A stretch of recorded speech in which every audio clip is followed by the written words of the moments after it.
Hello and welcome to our Twitch stream on RPG Research, twitch.tv/RPG Research.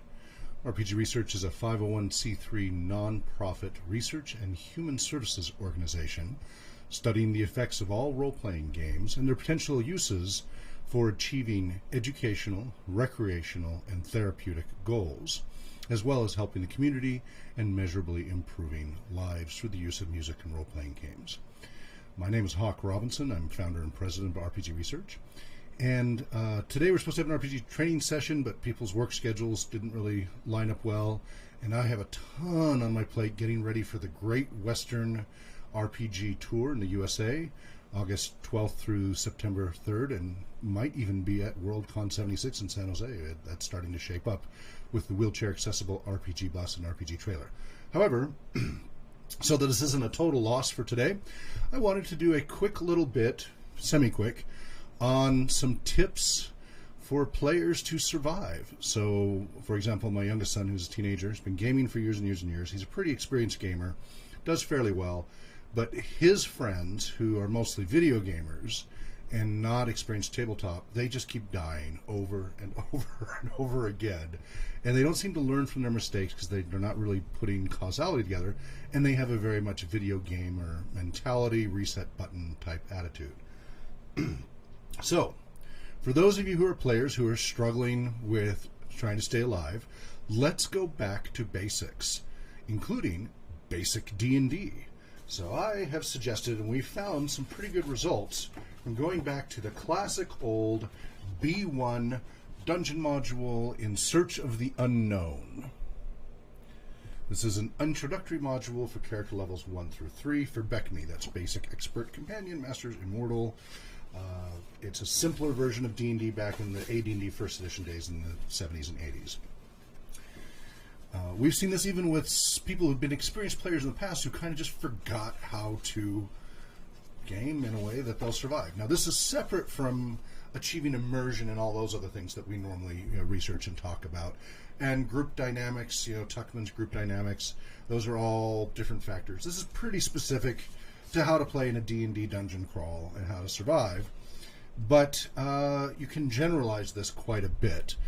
And it's some useful information, and there's nothing wrong with going back to basics for people to start at a good baseline. Part of the problem my son's run into is he's kind of a much more advanced player, and he likes much more complicated, plot-driven stuff. And he tries to put his friends into that, and they're just not ready for it. It's just way above what they're ready for. It's too complicated, they can't keep track. And some of the players I'm having, I'm a little concerned about that too. We may need to do an intermission and come back to basics to help them understand kind of party tactics, not 101, not 100, party tactics 99, I think we might need to do. We'll see. So this is straight out of the book, page 32. It's at the very end, and this is worth paying attention to. Some of it's more important than others. I'll let you decide that. What's interesting is this has, like J.R.R. Tolkien said, applicability. It's kind of universal, and it's going to be, you're going to connect with different parts of it from different experiences of your groups. So I'm just going to read it straight from it, and I hope you enjoy and find this useful. And this module was written by Mike Carr, C-A-R-R, in 1979-1981. Tips for players. Beginning players would do well to profit from some basic advice before beginning their D&D careers, and with that in mind, the following points are offered for consideration. Number 1, be an organized player. Keep accurate records on your character, experience, abilities, items possessed, etc., for your own purposes and to aid the Dungeon Master. Number 2, always keep in mind that the Dungeon Master is the moderator of the game, and as such, deserves the continued cooperation, consideration, and respect of all the players. If you disagree with him or her, present your viewpoint with deference to the DM's position as game judge, but be prepared to accept his or her decision as final. After all, keep in mind that you may not know all aspects of the overall game situation, and in that case, not everything will always go your way. This is actually very much in line with a lot of our code of conduct. Number 3, Cooperate with your fellow players and work together when adventuring. Remember that on any foray into the dungeon or wilderness, a mix of character classes will be beneficial, since the special abilities of the various characters will complement each other and add to the overall effectiveness of the party. Now, this is something you've heard me rant a little bit about. Yes, this is important for beginners to learn. Having party balance so that everybody has the skills necessary to survive is important for learning. So party balance in that point, I think, is very important and should be listened to for basics. I think the concept gets in the way of going on to more advanced play styles, and some people stay stuck at this mode of thinking for decades. I've run into players who are older than I am and played longer than I've been playing since the 70s, who are kind of still stuck thinking that's the only way to play. But for beginners and for people who are struggling, yes, pay attention to that.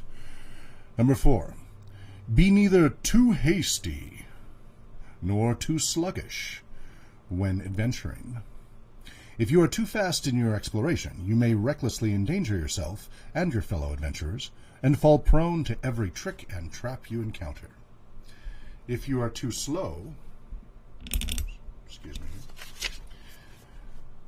you will waste valuable time and may be waylaid by more than your share of wandering monsters without accomplishing anything. As you gain playing experience, you will learn at the proper pace, but rely on your DM for guidance.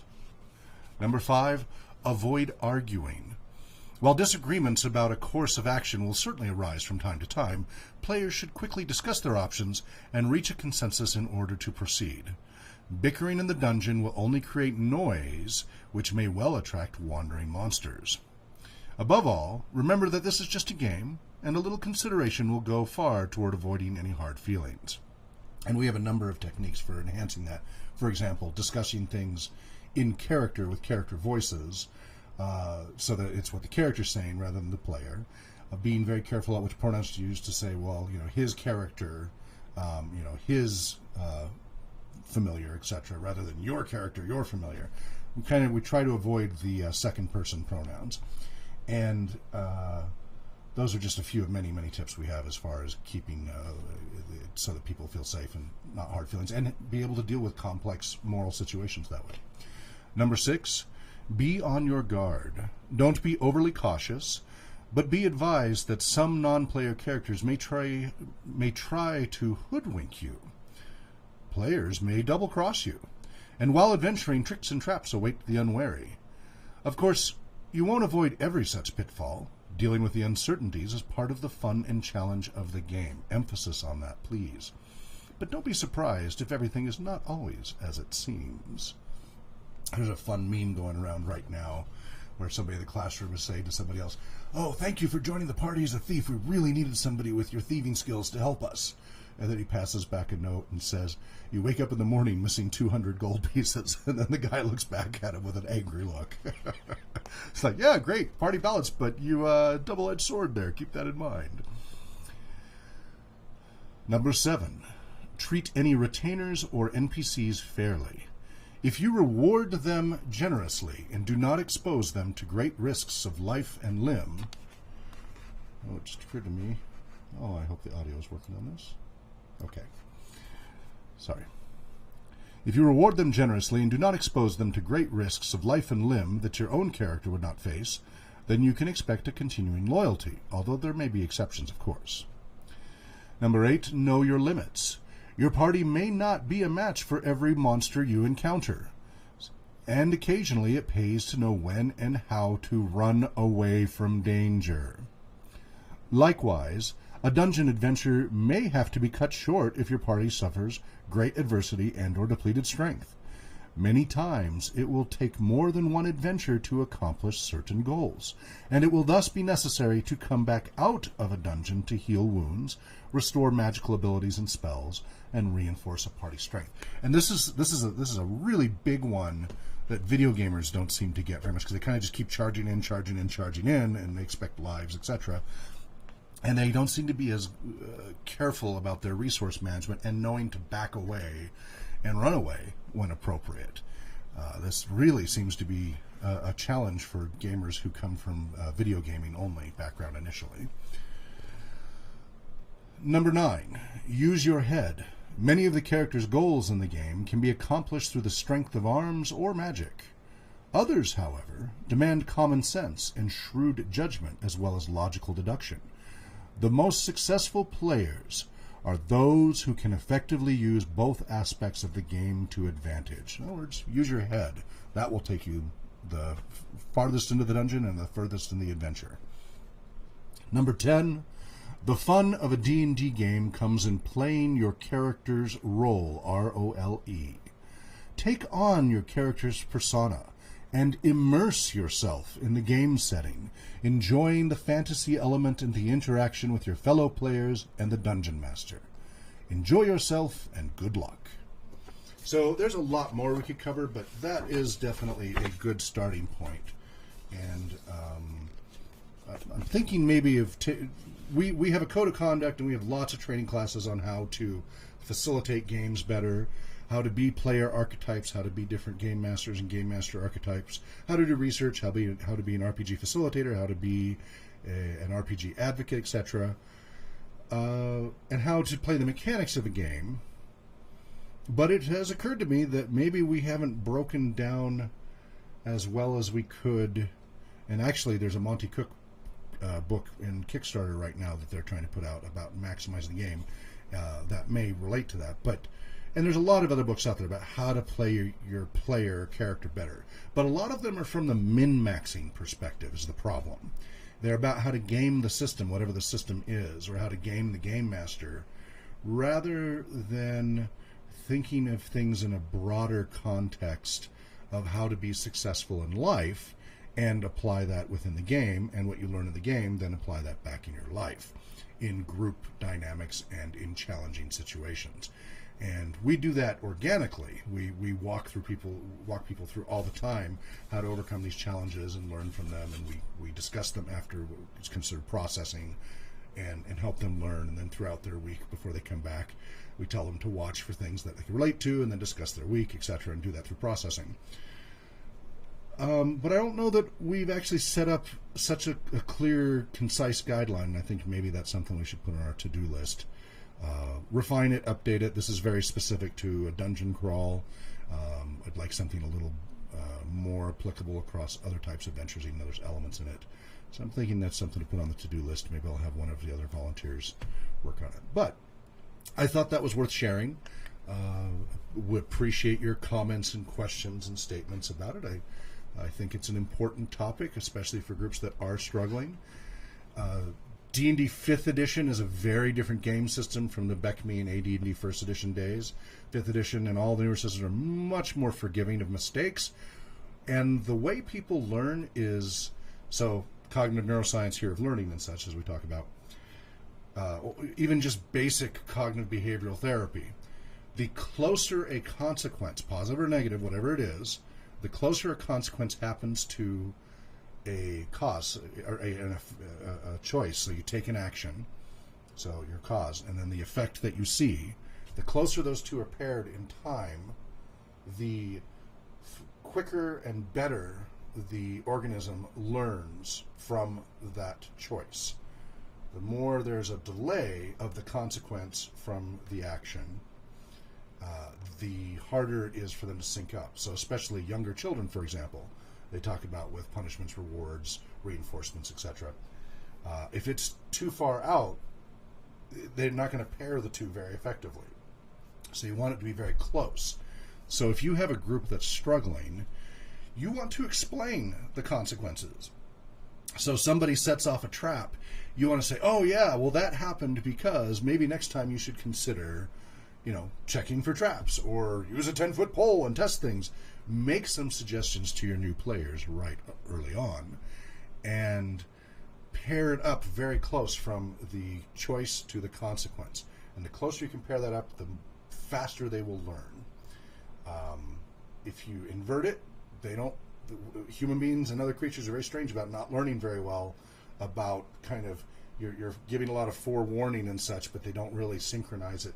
It doesn't click very well with people. So the best thing is to let them make the mistakes, have the consequences, and that consequence may include their character dying. That can be a great learning tool for some people. and make it easy. With BECME, it's nice. It's really easy to make a new character very quickly. This has in the back a list of 12 characters for each class to just hurry and pick one from and whip up a character. And this is also for beginning dungeon masters, and that would be a separate stream. But so think about that. Cause and effect. Pair them up as close as possible. Explain it to your beginner players.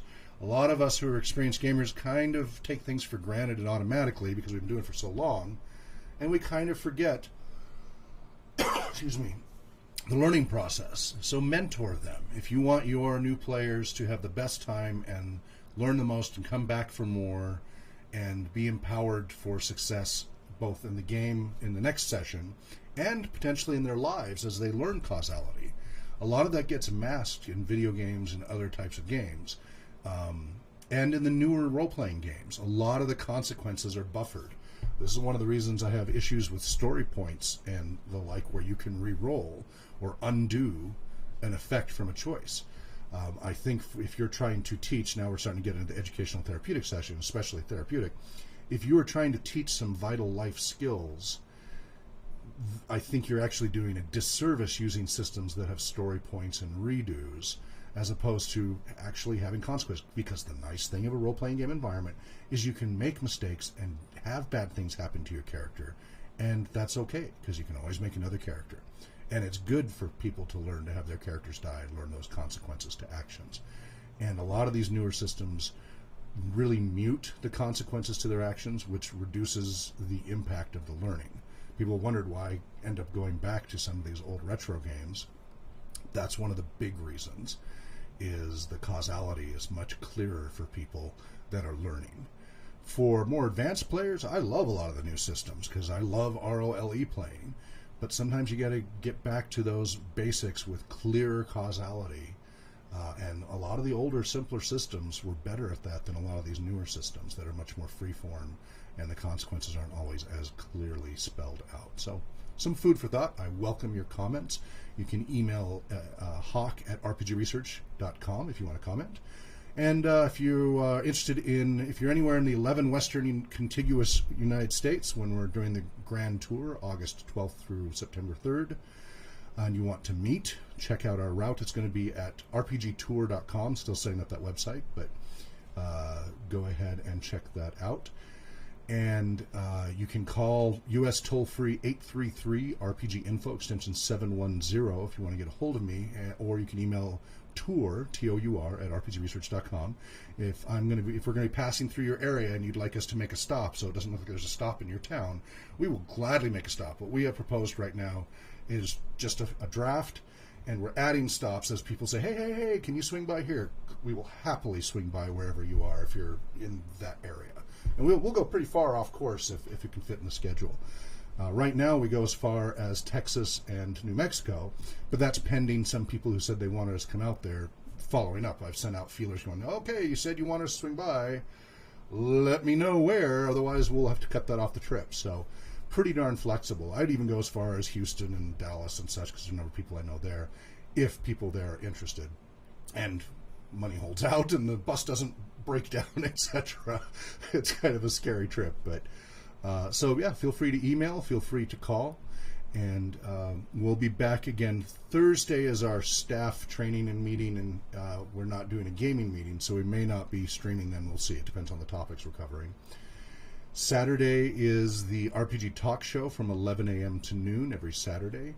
The second Saturday of each month is the community-focused episode, where we talk as much as we can. Every episode we talk about other communities out there, other programs going on using role-playing games around the world. But the second Saturday of each month, we focus as much as we can on the other communities, and we try to get them on the show and such. And if you'd like to be on that, then please do contact us. That's Sundays, 11 a.m. to noon, twitch.tv/RPGresearch. The website's rpgtalkshow.com. And then Sundays is our weekly twitch.tv/RPGresearch Worlds of Beirut campaign using Advanced Dungeons & Dragons First Edition in a homebrew multiverse campaign called the Worlds of Beirut. We're about 6 or 7 episodes into that so far, and they're coming along. Most of them are now second level. We've had a few near deaths for their characters already, but they muddled through. and it's well underway. Now they're dealing with the plague and many other unpleasant things. That's Sundays from 7 p.m. to 9 p.m. And next Sunday, we have a new artist auditioning who hopefully will start right after the audition if all goes well. So what we've tried to do with some shows is we have a real-time artist sketching the scenes as they are verbally described to help those who are having trouble keeping track. So that's Sundays 7 to 9 p.m. twitch.tv/RPG Research. We hope you will join us. And please, if you would, donate to RPG Research. We are 100% volunteer run, 100% donor-based, and we could really use your help, especially with this road trip coming up. Now, the road trip, I'm paying out of my own pocket, donating to RPG Research, but I'm paying out of my own pocket. It's going to cost me a small fortune. Anything that would help with the costs on that would be great, but I'm not taking any money from the RPG Research coffers at this, but you can say, I want this donated to help cover the tour or something like that if you want, and that would be great. Not required, but it would be nice. But anyway, if you want to donate for us to do more research programs or for us to do more of our community programs like we do at the community centers and at the rehab centers and such, just swing by rpgresearch.com/donate. And finally, you should know our website's in the middle of a huge overhaul. We're a lot of what's been happening is the GoDaddy PHP-based servers have been croaking as our traffic's been going up exponentially. The site's just getting database timeouts. So I am scrambling, moving over to what's known as Plone. It's some other web software. And so everything's kind of in flux, and I apologize for that.